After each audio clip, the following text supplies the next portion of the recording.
It sounds like what you're talking about is reflecting on experience, understanding what you've learned, what your skill set is, versus like what you want it to be, knowing your abilities of where you are versus where you want to go, and the difference in the distance between the two. The difference in the distance between the two. See? It's crazy because it's like me. Okay, so I don't know if this thing's recording, but I don't care. Me, I'm a Sagittarius. We're very straight to the point, direct. Boom. You allow things to be more stretched.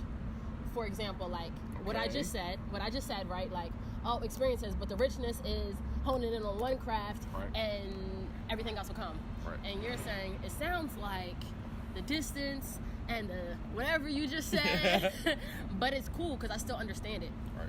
So I feel like that's like. You want to know why?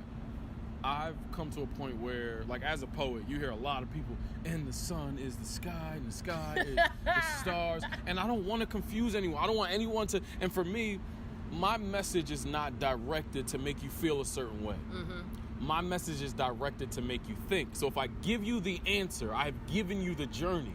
Yeah. And that's solely yours.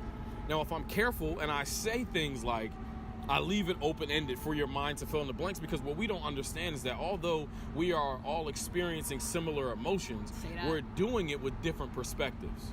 So if we're experiencing similar emotions with different perspectives, I can't paint you the same picture. I don't see the same picture. Exactly. I have to give you a canvas. You have to paint no matter how ugly or beautiful it is and be able to look it straight in the face and say, wow, that's what it is. If I give you mine, I just cheated for you. And now you don't have to do the mental or emotional work. That's not the discipline. That's the craziest part. I feel like that's exactly where I'm at. I feel like a lot of people around me, that's where everybody is around me. Like, it's all about gaining that discipline to get to where you want to be and to really try to understand where we are based on how we feel and our intentions that surround us. That word is so strong. It's so strong. It's the word of the so month. Necessary. Word of the month. Because at the end of the day, you can literally do whatever you want to do. But that's the trap. You see what I'm saying? It's not what you want to do, but what you should do. Exactly. And so once you could be a person and do a multitude of things, but once you are a person and you decide to live a certain life on a certain path, a certain mission with certain goals, that takes away certain decisions that you can and cannot make. Yeah. It starts to dictate and say, okay, if you want to get here, you have to go there. And you may be able to make this choice, but you got to do that later. Exactly. So I may have things I want to do in the present that I got to put on hold. Mm-hmm. Yeah, I would like to eat whatever I want to eat, but I know I need more energy because I'm tired a lot lately. Now, here's the kicker. People these days, everybody's like, I don't want to say on this wave, but right now it's very imperative that we learn to be in the present. Yes. Now, so many people, based on free will, say, oh, but, we got to live in the present. I want to do what feels good to me in the present. Now, that contradiction right there is a big one, because it's like me, I can be like, all right, we have free will, I have this discipline, but I'm also in the present and I want things to feel good to me right now as they are, but we tend to kind of impose and infringe sometimes on either other people's feelings, or we kind of get our own self jammed up because it's like what we want in the present and how we feel in the present doesn't follow that disciplinary kind of journey of where we're trying to get to, if that makes sense. Right. I think there's a time and a place to lead with your heart. There's a time and a place to lead with your head. So sometimes you're in an environment or you're in a place and time in life where you don't have to exhibit as much self-discipline. Usually that comes from being ahead of where you're supposed to be, though. See what I'm saying? So what most people don't realize is you got to be ahead in order to slow down. Yeah. Because if you slow down and you're not where you're supposed to be, all of a sudden you got people zooming past you. The only time you have the luxury to kick back and say, I can do what I want, is when you've done what you didn't want to do. Exactly. And it's and that's exactly where you got to get to. It's that discipline puts you in a place where you can have less concern, at least in moments. Yeah. All of us want to kick back. I'm not saying you shouldn't have to wake up and for 24 hours out of the day, you got to mentally just driving on every single thing you do. You should have moments in time where your discipline is at very, very high. Mm-hmm. And then after a while, that becomes a habit. Exactly.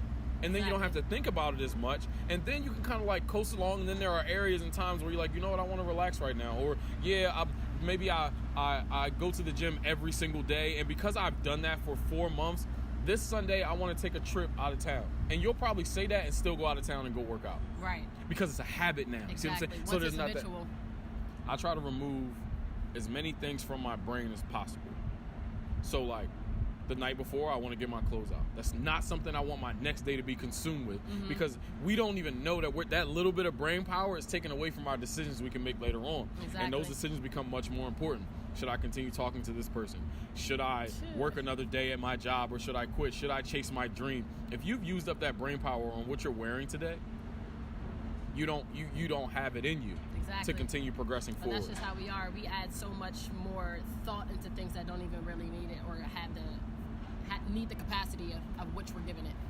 Self-discipline creates habits that free your mind, because self-discipline puts you on a path where you're doing what you're supposed to be doing without thought. And then you can start thinking about things that you actually want to do and how your current life lines you up to be able to do that. Self-discipline. But the thing is, then here's the kicker. We may have some people that's watching this that are like, okay, but how do I discipline myself? That's the hardest part. That's the biggest struggle right there. To discipline, to get on this path of discipline and to keep on going. Because shit gets hard when you're not used to doing something. It's intentional. And to be honest, I think, for myself, it sounds like repetitive, but there are like YouTube videos from like Les Brown, Eric Thomas, talking about reinventing yourself, being focused, that I listen to on a daily basis. Right. A daily basis. Literally just to keep programming my mind to think the right way. We often think we think the right way one day, and then the next day it's going to stay on autopilot. Motivation, self-discipline, and self-love is a daily journey. It's a daily journey. So every 24 hours you wake up, it's a fresh start. You're starting from ground zero. Yeah. You can't just keep loving yourself for the same reasons over and over. Find new ways. Find new reasons to continue progressing forward. Find new reasons to continue being who you are and being comfortable in that. Give yourself continuous examples as to why you deserve what you deserve, as to why you feel passionate about what you do, and continually remind yourself about the work that you put in along the way. Say that. So most people aren't motivated because they're not waking up every day with that intent. They feel motivated from yesterday, and they think they're going to wake up today and feel the same way. The ladder is, you came back down. Yeah. You got to go back up the ladder today. And if you don't put the right thoughts into it, so like, to the people who can't stay motivated, to me, it's my biggest struggle. And I've opened up about it on my podcast and different things like that. Literally, every 24 hours has to be treated as its own separate entity. Every 24 hours, emotionally. You cannot carry the emotions from yesterday. You gotta cleanse every night, y'all. Cleanse every night and cleanse every morning, literally. Do you meditate?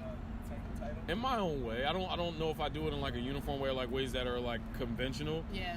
But occasionally, I just walk down the street or sit somewhere and just listen to sounds and just see people. Yeah. And kind of like, I think meditation, I think the overall goal is to like reach as far into yourself as you can. See what your understanding is, see where you've been, where you're going, and where you want to go. Those thoughts are different for different people, and different things spawn them. For some people, it could be wind chimes or jazz or whatever. Yeah. So I do my best every day to dig deep and figure out what it is that's the weakest part of me, what's the strongest part of me, what's the in-between, and how do I feel about all of that? Yeah. What I've learned lately is to have compassion towards everything and anything in this world, and anything that I encounter, literally. It's like, even if I may not understand something, I still look at it as, you know what, this experience is their experience, this experience for me is my own experience, and even though we share a moment in time, it's different for everybody, and we don't know what that is, because I don't know deep down who you are, because we only show the world what we kind of want to some degree. So it's like, regardless of that, we have to have this level of understanding, compassion for all things, and love for all things. And once you have that, then your intentions are set for the day. And not only encouraging people and setting the example of being who you are. I've embarrassed myself on many occasions. I have talked too much on many occasions.